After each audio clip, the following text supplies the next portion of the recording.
everyone, and welcome to Hit and Hustle from IrishSportsDaily.com. I am your host, Greg Flammang, and we have a very fun show today.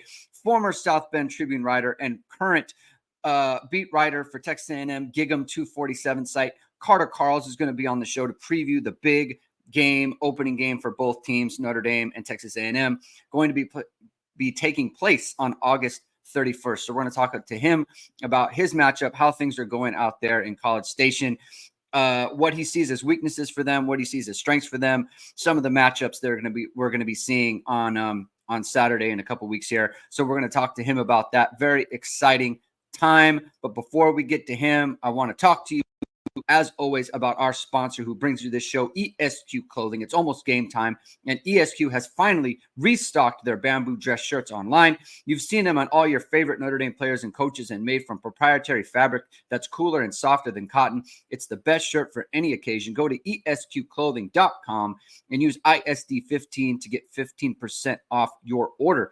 And regular listeners to this show will know that this show is also brought to you by VSR Media, founded by Notre Dame football pregame host and Emmy Award-winning anchor Vahid Sadrazadeh. VSR Media provides professional and cinematic video and photo. Whether you're looking for a collegiate or pro-level highlight reel, have a personal story to tell, or are aiming to diversify and grow your business, VSR Media specializes in short and long-form video storytelling, social media management, and website design. VSR Media also captures professional headshots, senior and sports photos. Contact them at vsrmediacompany.com. Mention Irish Sports Daily to receive 20% off your first project. Visit them online or give them a call at 574-800-9106. Without further ado, let's get to Carter. All right, everyone, we are here with Carter Karels of Gigem247 Sports, formerly of the South Bend Tribune. Carter, Mr. Cheese-It himself, thank you for being on the show. Happy to have you on. I'm sure Notre Dame fans are also very happy to hear from you again, even though it's you're reporting on their first opponent. How are you doing? Recently married. You got to be glowing in that. How are things out in College Station right now?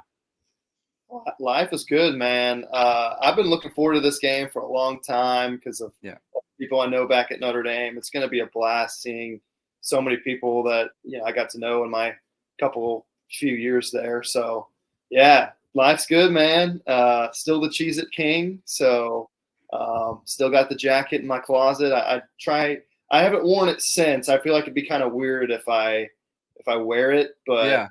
I might have to pull it out like on a Halloween or maybe, when there's still a Cheez-It bowl. It's like there's a Pop-Tart and then there's another Cheez-It. So I might pull it back out for that one, but we'll see. I think you need to, and I think you need to figure out how to become some kind of spokesman for the Cheez-It brand. Cause I feel like that really took off during bowl time. So you got it. Look, man, as someone who knows all about bits and leaning into bits, you got to lean into the Cheez-It King bit. Been an eventful 10 months or so for Texas A&M and people in your position. Just kind of go through that, how things have gone with Jimbo. Obviously, the huge buyout. Like, was it possible? Is it something that Texas A&M is willing to do? They obviously did do that. For a long time, it looked like it was going to be Mark Stoops, and then it was him, and then it wasn't, and then it was Mike Elko. Just kind of tell me about like that time and how much things have changed from then until now. Yeah, last November around Thanksgiving time was one of the craziest moments I can remember for a team I've covered. I mean, it was just chaos. You got a bunch of players who want to enter the transfer portal. You got a lot of unhappy people coming off of a bad season and Jimbo getting fired. And they really needed someone to come in there and do a whole lot in terms of stabilizing the program. And I think for the most part, Mike Elko did a really incredible job doing that, coming in and had a couple key departures for sure. Evan Stewart, Walter Nolan, two former 5-star recruits, going to be big contributors at Oregon and Ole Miss this year. But outside of that, you felt pretty good about the guys that he kept on the roster. And then not only that, went in the transfer portal and my goodness, got over 20 guys from there. Some guys you'll never see play, but there are also guys like Nick Scorton, who led the Big Ten in sacks, and Cassius Howe led the MAC in sacks, and some really good contributors, especially on the defensive side of the ball. But overall, it was kind of a need to stabilize the program. I think he did that. I think he filled the holes that were on the roster, at least the gaping holes that were on the roster. Mm-hmm. And now you look into this season and you say, hey, man, pretty favorable schedule for the most part. You don't play Bama, Georgia, Ole Miss, and your 4 biggest games, Notre Dame, LSU, Texas, and Missouri, are all at home. And so I think Mike Elko heading into this year thinks that, hey, this isn't like your typical rebuild coming off of a fired coach. This is a year with a 12-team playoff to swing big and really go for it. So that's kind of where the program's at right now. But yeah, definitely a positive offseason for Mike Elko. Yeah, I think we've seen that a few times from coaches. Like Lincoln Riley was able to do that, right? Like just rebuild through the portal. Now, it's not the easiest thing to do, right? It's something that is possible, but you do have to do it right.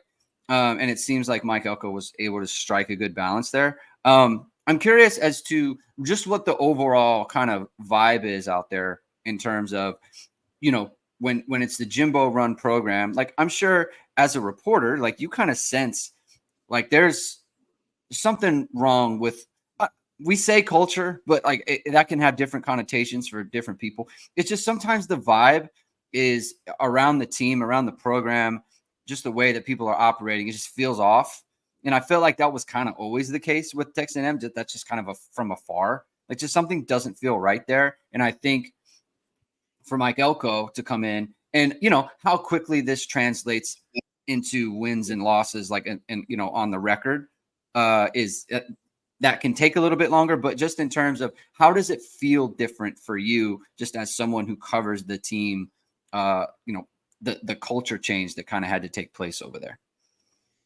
Yeah, I think it's really just the program's becoming more serious. It felt like I think of the Logan Roy. I don't know if you watch Succession, where he tells his kids, "You're not serious people." Yeah, it felt like that a lot of times in the last couple of years under Jimbo, where you just had crazy offseason story after crazy offseason story, or distraction after distraction.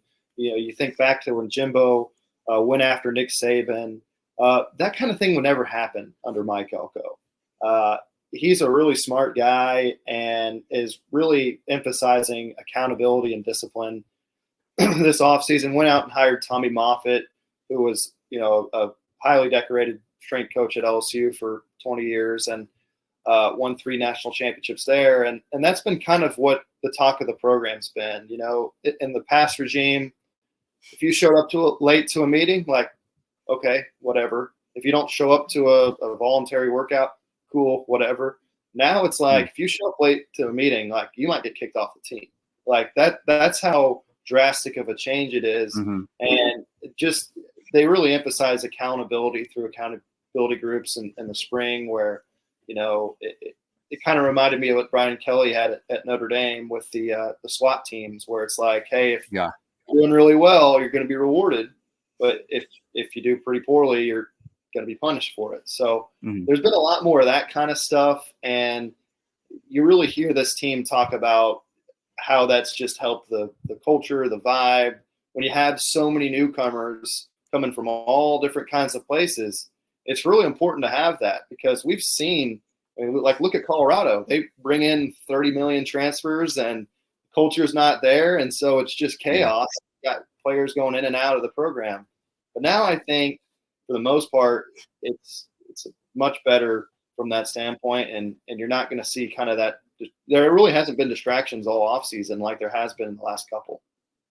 Yeah, like I think, again, it doesn't guarantee results on the or like immediate results in wins and losses, but it is necessary. Like, this is how programs operate, or they should, like, good programs operate. And that was kind of like, look, you were around for the BK years when things had to turn around there, and that's kind of what they did. Like you said, there was an accountability shift in the way that things kind of had to work in order for them to find success, and then they obviously did. Very soon after they made those changes. Speaking of BK years, so we were talking before the show, like you were the one who actually broke to me that he was looking at LSU and that was going to happen. Like I was literally at work. This is right before I joined ISD too. So I was for me and Matt, like I joined ISD maybe 2-3 weeks after this, but that was very much in the work. So I was talking to Matt all the time, and you hit me up on Twitter. You sent me an article, and I was like, "Why are you sending me this? Like, this is some troll site. Like, why are you doing this?" And you were like, "I think this is actually a real thing." I texted Matt, and he's like, "I've been on this for like all day." And I was like, "Oh my God, like this is actually going to happen." It's like, you just went through a tumultuous offseason. That was the craziest 2-3 weeks I have ever experienced. I mean, it was wild. And I'm just curious for you. You weren't on the Notre Dame beat then, but obviously you're very familiar with the Notre Dame program, having worked for the South Bend Tribune. Everyone's very sad when you left, by the way. Please come back. But I'm wondering how you look at Notre Dame just from afar, like, whether it's accurate or whether it isn't. Like, just what has been your impression of kind of the 2 years under Marcus Freeman and Notre Dame, and how you kind of view them as the teams are set to meet in a couple of weeks? Yeah, I mean, it's one of those deals where he inherited a pretty weird situation, and obviously it was going to take some time for him, being a first-time head coach, to a program as huge as Notre Dame. Can't expect the guy to win big right away, probably. But the one thing that stood out, I think the offense was a real letdown the last couple seasons. Just I'm watching him from afar. I thought Sam Hartman was going to have a way better season than he did. Kind of a disappointment. I definitely had receivers that failed him last year. Didn't look like he really had a lot to work with there. The year before that, man, we were on the Tyler Buckner train. I was one of them. I was like, man, now granted, we saw a very limited sample size, and I think what happened to that poor kid was whatever his quarterback trainer did to him, or whatever he did to change his throwing motion and his mechanics, he just seemed like a totally different person than what we saw in high school. So I don't know what happened behind the scenes there, but I think somebody messed him up there. And then, so that was kind of a letdown. So now you bring in Riley Leonard, who I think, brings a lot of intriguing qualities. Obviously, a really tough player, overachieved with what he had to work with at Duke, and could do a lot with his legs, but doesn't have a great O-line. So off 2 surgeries, like how effective can he be? How much of a step forward has the receiver group taken at Notre Dame? Seems like they've taken a big step forward, but we'll see just how much. But that's probably the biggest thing, because with Marcus Freeman, you're going to get the defense, you're going to get the recruiting, but offense, we'll see. And so that, to me, again, that's more of an uneducated opinion, but just from afar, and really with Brian Kelly, we saw something similar where he had good offenses, but he didn't have those like game-changing quarterbacks or receivers or running backs. Like, we thought Chris Tyree could maybe be that guy, and he didn't end up being that. And they put him in receiver, and I think you had some guys in there that were elite players: Kyron Williams, Michael Mayer, Cole Kmet, but they just didn't have that complete cast of what we saw at like Clemson and Alabama and Georgia over the years. Yeah. Let's get into this game a little bit. So it's kind of a matchup of 2 teams with kind of the same problem. Like, I think A&M fans are excited about Connor Wegman, right? And I think he had a good start to last year. Obviously the numbers against the lesser teams were really good. And he struggled a little bit against Miami, but like, it's also like very early in his career, right? So that's fine, right? Like, if this was a Notre Dame player, I think Notre Dame fans would say, okay, like, threw a couple picks there, maybe had some receivers who were falling down, didn't help him out. But overall, like, look good, right? And like you want a former 5-star to look. Gets injured, is lost for the season. And now he's coming into a situation where I think people are excited about him, but there's questions on the line, right? And it's very similar to Notre Dame. He does have the fact that, like, his left tackle Trezun, like, he's going to be around, right? He was expected to be the left tackle. He is going to be the left tackle. He's going to be there. Chase Basantis was playing tackle last year. I think a lot of people talked about how that wasn't a fit. He needs to be a guard. They did move him over to guard, so now he's left guard.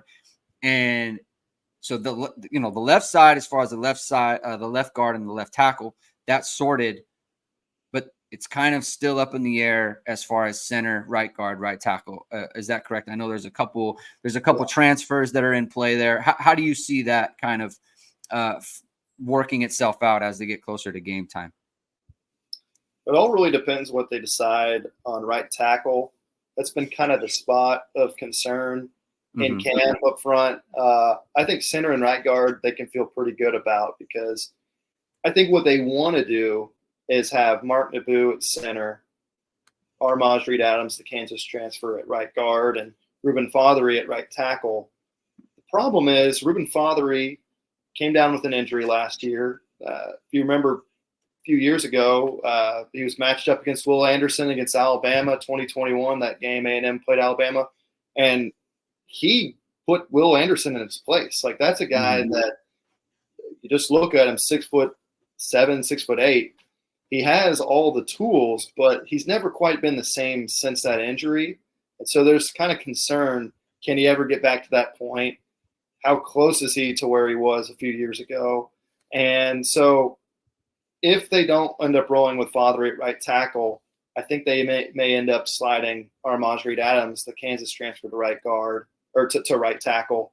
And then you put the Utah transfer, Coley Feu, at center, and you slide Mark Naboo from center to right guard. So hopefully I didn't confuse everybody, but it really just depends who they roll with at right tackle, Fothery or Reed-Adams. I think Reed-Adams is way more of a guard than a tackle. He does have some flexibility to move across the line, but I think you'd rather have Fothery there. It's just a matter of how much has he progressed this preseason camp. I don't know if we'll know until game time. They've been very coy about it. They've rotated a bunch of guys. They've, one practice this guy's a starter, one practice that guy's a starter. Yeah. And so we still have much to learn, but I think they feel pretty good about every spot except that right tackle position. Yeah, look, Notre Dame knows all about that. And I say that both teams have the same problem, because Notre Dame's strength, I was on a podcast, I think a week ago. I listed Notre Dame's defensive line as the best unit on the team, right? So you've got Howard Cross coming back. You've got Riley Mills. You've got Jordan Botelho, RJ Oben, transfer from Duke, who Mike Elko is going to know very well. And then you have Boubacar Traore, who's backing up Jordan Botelho. You have Josh Burnham, who's coming on strong at the other end position. Notre Dame has a lot of to throw at this group. They weren't a great group last year. They struggled very much to run the ball. So that's going to be a situation where, like, can they protect, Connor Wegman, right? Like, I think correct me if I'm wrong. You can push back on this if you like. I think he's mobile, but he's not the type of guy that Notre Dame's going to have to spy or anything like that. He can escape pressure, but that's not going to be the main part of his game, right? They do need to protect him a little bit. So that's going to be a challenge for Texas A&M. Notre Dame has the same problem, right? Like, Riley Leonard everyone's kind of excited about him. I think going into fall camp, I think it was kind of underrated, like how good he is, and now it's starting to kind of go the other direction, where maybe it's getting like the hype is getting like really a little too much maybe on him. So there's kind of like a happy medium there. But Notre Dame loses their left tackle, Charles Jagusaw, for the season for a pec injury. True freshman Anthony Knapp's been taking reps there. Sam Pendleton, redshirt freshman, has been taking reps at left guard. Obviously, neither of them have started a game. Ashton Craig, presumed starter at center. He started a couple games. Billy Strouth has started one game. Emil Wagner has never started, and he's going to be the right tackle. Texas A&M's probably the strength of their team is going to be the defensive line, right? Like you have Nick Scorton, who led the Big Ten in sacks. And he also had 42 total pressures, right? You have Shamar Stewart, who's a defensive end. He had, 1.5 sacks, 26 total pressures last year. Shamar Turner, 6 sacks, 36 total pressures last year, right? So did I mix the Shamars up, by the way, as far as who's going to be end and who's going to be D tackle? Shamar Turner will be D tackle. Shamar Stewart will be D end. Turner just okay, because he was D end last year. Yeah. Okay, got it. So I got it right. And then you have Albert Regis on the interior, who I think people think he's going to be the starter at the nose position. Listed last year 6'2", 310. I'm not sure if that's completely accurate, but he's a big boy in the middle there. So obviously there's those the two Shamars, Turner and Stewart. Those are former 5-star players. Nick Scorton's going to want to be. I mean, he's going to want to do what you know all about this. Jared Verse did for Florida State, where he came in, he transferred in, and he pretty much vaulted himself into a first-round pick at end. That's kind of what Texas A&M's looking for. Very tough matchup for Notre Dame there. What's kind of the feeling around Texas A&M's defensive front? Yeah, it's not only a really talented starting group, but tons of depth too. I mean, one of your backups led the MAC in sacks, Cassius Howe, and I think he'll be a real weapon on 3rd and long. And this group is it's interesting because the ends are both not your typical ends. They're 280, 290 pound giants, right? And Nick Scorton and Shamar Stewart, and then Shamar Turner. You know, you're moving him inside when he was a second-team All-SEC 6-sack defensive end last year, who, by the way, was playing on a torn labrum and a shin splint. So he was out of position, had those injuries, and he still had 6 sacks and was second-team All-SEC. He gained about 30 pounds this offseason and feels like he can, be more effective in his natural position. But, with this matchup, that's the real thing to watch. I think A&M feels better about its secondary, but it's definitely not a strength. And so they need that push from up front to obviously be better on the back end as well. But, with a guy like Scorton, he's obviously the main guy to watch. He's the guy that will probably get 10+, 12+ sacks this year. But Shamar Stewart's somebody that we've been talking about all offseason as someone who could really break out. He had 1.5 sacks last year, but if you look at the tape, he really could have had like 8 because he just kept missing guys barely. Kept getting their shoelace, but wouldn't bring them down. Would run into a teammate at the last second. So certainly he has room to grow as far as finishing the plays, and he feels like he's done that. He said he wants 15+ sacks this year. That seems crazy to me, but I do think he could get half of that and potentially be that 1st or 2nd round pick opposite of Nick Scorton as well. So you may have 3 first-round picks on the defensive line, at least maybe 3 top 50, top 100 picks. And then you got a lot of backups who were former 4- and 5-star recruits, guy who led the MAC in sacks. So it's a deep group, and against an offensive line that's got a lot of questions. I think that they could really wreak havoc. But the other thing about it too is Riley Leonard can run, and so we'll see just how effective he is coming off those 2 surgeries. It sounds like he's 100% good to go back to himself. But against that defensive line, he's got to be really effective. Yeah, it's Notre Dame's offensive line could play well and still struggle. That's kind of how, especially given their lack of experience playing. And that's a really good group there. They could do a good job. By whatever an expectation might be, but that's just a good group, right? And Notre Dame's going to have to find ways to either create explosives or create enough good drives, and hold them off. Obviously, Mike Denbrock's going to have to, he's going to have to earn his money in this one, because when you have a tough defensive line like that, you have a youthful offensive line, it's difficult, right? So he's going to have to do a good job there. Where are you at with Texas A&M's skill positions? The running backs, Le'Veon Moss is back. You have Emmitt Smith, formerly of Stanford, Emmitt Smith Jr. So his dad, Hall of Fame running back for the Cowboys. They're there. Lost Reuben Owens, who is their home run hitter. They lost him for the year. So it seems like they're going to have to go with just Smith and Moss there. Not a great running season, right? But I think when you have a poor offensive line, maybe you can't show your quality. If you're getting hit in the backfield all the time, you can't show what you can really do there. And then they lost Evan Stewart as well. Noah Thomas, I think, has probably looked the best out of all the wide receivers in camp so far.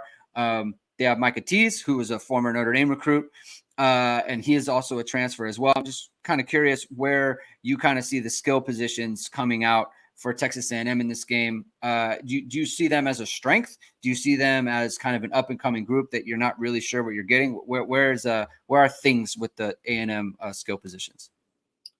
It's a concern at this stage. I think that just based off what we heard from camp so far, the wide receivers, they lack a number one option. That's really the biggest thing. I think Noah Thomas could be that kind of guy. He's your 6'6", big-bodied guy who brings the large catch radius and can get balls in traffic. He's not the fastest guy in the world. He's not a guy that's just going to blow past people, but you throw it up to him, he may come down with it. So he has that capability to be a number one kind of receiver, but he also hasn't stayed healthy in his 2 seasons at A&M so far. So that'll be kind of the concern. We think he can do it, but haven't seen it yet. Beyond him, drops have been a big issue for this group. You look at Ge Walker last year, showed a lot of great things, but drops were an issue. Cyrus Allen, the transfer from Louisiana Tech, been an issue for him as well. And that's been kind of a group where you feel pretty good about Noah Thomas and Ge Walker as your 1-2 guys. After that, Cyrus Allen's kind of been the number 3. Moose Muhammad is pushed for a spot, but there hasn't been a lot of guys that have just blown people away in camp. And so what I heard in the first scrimmage was just a lot of guys not helping Wigman out, making the right throws, but guys dropping passes and making mistakes. The tight end group, kind of the same. You lose a couple guys from that group last season, Jake Johnson and Max Wright. And they brought in the Fresno State transfer, Trey Watson. I think he'll probably be the top option of that group, but translating Fresno State to A&M, I think, could be a challenge early on for him. And I just don't see a true game changer for that group yet. Running back, it's a thin group now. You got 3 scholarship running backs. I think you feel the best about Le'Veon Moss. He really looked like the best running back for a good portion of last year. Problem with him and E.J. Smith, they both have injury issues. Le'Veon Moss is a guy who tends to run pretty straight up, and so he kind of invites the contact a little bit more than other running backs. And E.J. Smith just simply hasn't been super healthy. But I expect all 3 guys, also Amari Daniels, to be heavily used and kind of a running back by committee. I think Le'Veon Moss is probably your lead guy, and I think E.J. Smith's going to be more of your passing down, receiving option kind of guy. And then Daniels will kind of get some of the other work. But, yeah, not a lot of like, oh, this is going to be a draft pick one day, or, oh, this is going to be a 1,000-yard guy. When you look at this group, the receivers, none of the receivers have had 700 yards in a season at a Power 4 program. The running backs, none of them have had 600 rushing yards in a season. And then the tight ends, none of them had 400 yards. So, like, you kind of have a ceiling with each group that you're a little uncomfortable with, and you're asking a couple guys to do kind of exceed expectations to get you there. So, with a questionable right tackle situation, will that buy enough time for the receivers to get separation? Can you run the ball as effectively to the right as you want? Those will be kind of the questions with this group. I think with Wigman at quarterback, it should help all those guys because Mhm. I think he can be highly effective from what we've seen of him so far. But they've got to make the plays for him to make it happen as well. Can Terry Bussey be a X factor here? There's been rumblings that he's a former I believe a 5-star corner, right? And he's very good athlete, very good athlete. And there's been rumblings that he's playing offense, and it seems like he's repped there at least. But is like that going to be a thing? I don't know. So is it kind of one of those things like they're dabbling, or it could he be like a big factor against Notre Dame when they play? Yeah, to put this in Notre Dame terms, he's like the Phil Jurkovec of like 2019, where everyone's just like, "Oh my gosh, this guy, he's gonna save us!" And like, get ready, like when this guy, he's better than all the other guys. Like I just remember that was the whole thing with Jurkovec. Yeah. Now the difference is, I actually think Terry Bussey will be a good college player. No offense to Mr. Jurkovec, great guy. But with Terry Bussey, yeah, he has made a lot of noise in preseason camp. He was a two-way player in high school. Played a lot of quarterback. Is kind of termed as an athlete at a 2A school. So certainly made a huge jump to Texas A&M, and that was kind of the question of just which position and how quickly can a guy joining in June, how quickly can he get up to speed. And so far, man, I mean, he started off at cornerback, but I think what they quickly realized was this guy's not going to play year one at cornerback. Yeah. But at receiver and even running back, there are a lot of questions there. And so move him to offense, give him some play there. I heard from the first scrimmage, the opening kickoff, he ran back for a touchdown. I think he's a real guy that you could look off on kickoff return and say, like, if he scores a touchdown this year, it wouldn't shock me. That's just how electric the guy can be with the ball in his hands. He's got the 4.4 speed. He's got the vision, all that good stuff. But on offense, that's kind of the question. It's like, we heard he did incredible in the scrimmage on Sunday, had a couple touchdowns there. But, a lot of guys on defense weren't playing in that scrimmage. So a lot of it's against the second team guys. So just how good is he going to be? I don't know yet. But for him to just be moved to offense and make the impact that he has, the more the days go on, the more I think this guy could really make an impact. And maybe you want to Notre Dame, if things are going well, you don't want to throw him out to the wolves. But, maybe the next week against McNeese State, that's the week to really give him play. So we'll see. But he is that dynamic athlete that they're kind of missing at that receiver position. So I could see them giving him some play there. Playing your best athletes two ways, Carter. Imagine someone doing that. Imagine using your best guys on offense and defense. Reference? What's that? Is that a Kyle Hamilton reference? It is a Kyle Hamilton reference, Carter. Thank you for asking. That's exactly what that is. I'm never letting that go ever. Not for 1 second. It's very frustrating. So he was a corner. Presumably isn't a first frontline guy at corner right now. So the A&M secondary, Bryce Anderson is their main guy. He's their safety.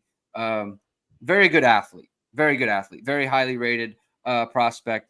I believe he's a sub 10.5 100-meter guy.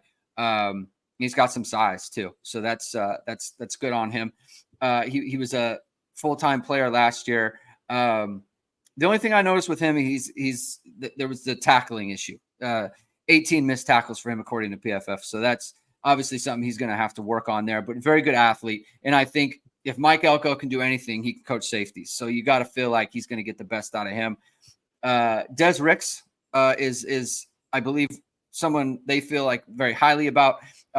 Transfer from out of Alabama. I believe he was a 5-star prospect when he went to Alabama. Now he's at Texas A&M. Where are things you earlier in the conversation you kind of mentioned They feel better about the secondary, but maybe it's not ready yet to be a strength. Where are things kind of with that group back there? Yeah, it's one of those deals where, I mean, I think under a Mike Elko defense, the secondary will typically be a strength. But yeah, what he inherited last year, that was the biggest weakness of the team besides, the offensive line probably. So he had a lot of work to do there. He ended up bringing in 10 newcomers to the secondary, 7 from the portal, 3 from the freshman class, if you include Bussey. And so it's been a merry-go-round of, hey, let's put this guy here, let's put this guy here, let's move him here, let's move him here. You mentioned Bryce Anderson. He was a nickel last season. And if you asked him, he was out of position. That's not the spot he's supposed to be. He always thought he'd be a safety. Yeah. And they've moved a few other guys. But I think they've got a lot of guys who it's either he was at a small school and did really well there, and hopefully it translates at A&M, like a BJ Mays out of UAB, or it is Des Ricks, Terry Bussey, high pedigree recruits who, let's see what they have kind of thing. But one of the other notable things, Tyreek Chappelle was a 3-year starter at field corner, and kind of the guy, he's not going to rock your socks off, but if he's your best corner or second best corner, like, okay, you can have an average group, you can have a better group. They moved him to nickel. They feel like he's probably a better nickel. Yeah. And I don't think you do that if you feel bad about your corners. They bring in Will Lee out of K-State, and he was a full-time starter there. Had some issues for sure, but he ended up grading out as their best defender for all of last season. So he's done a few things right. They feel like he can be a starter there. Des Ricks as well. Spent most of the spring hurt, so will he start? We'll see. But, again, moving Chappelle to nickel, you don't do that if you don't feel good about your overall group. Safety, a lot of competition there beside Bryce Anderson. Dalton Brooks, probably the best athlete you could put there. He's a second-year guy, also made a position switch from nickel to safety. And I think that kid's future is extremely bright. I think he's trending to be the starter, but we'll see. There's other guys. San Diego State transfer Marcus Ratcliffe is pushing for a spot as well. But when we've talked to the defensive coordinator, Jay Bateman, he's, part of this might be playing coy, but he's been saying, we're not going to know who starters are until an hour before kickoff. And, we're going to play everybody, and we're going to have, 12 DBs playing against Notre Dame. We'll see. He did say what matters more is who finishes the game than who starts the game. And I do think there's truth to that. But I do think you'll see a lot of guys rotate in the secondary. And they certainly have the bodies and the depth now to do it. Yeah, I refuse to believe that Mike Elko is going to field like a terrible secondary or like a really like a just true weakness. Like he turned Nick Coleman into a serviceable, like a good safety in 2017, Yeah. I mean, it's just like it's really good, right? Like he's not a great player. He turned Jalen Elliott, who was completely lost in 2016, turned him into a really good player. So I think Mike Elko knows what he's doing. I'm confident in that. Last thing here, just real quickly, the line continues to move towards Texas A&M. Does that make sense to you that that's happening? I mean, I assume it's in response to, Notre Dame losing their left tackle and their offensive line being in flux. Like that makes sense to me. There's also the home field and the heat and all those things. But does it make sense to you that the line continues to move towards Texas A&M? Yeah. I mean, I think what is it, 3 now? -3 A&M? Yeah. Mm-hmm. I think early in the offseason it was 2.5, 3, right? I might be wrong on that, but yeah, it has moved recently, and I feel like that probably has to do with the left tackle being out, and maybe it also is a response of, oh, we like Tosh Baker. Oh, just kidding, we don't like Tosh Baker anymore. Maybe it's part of that too.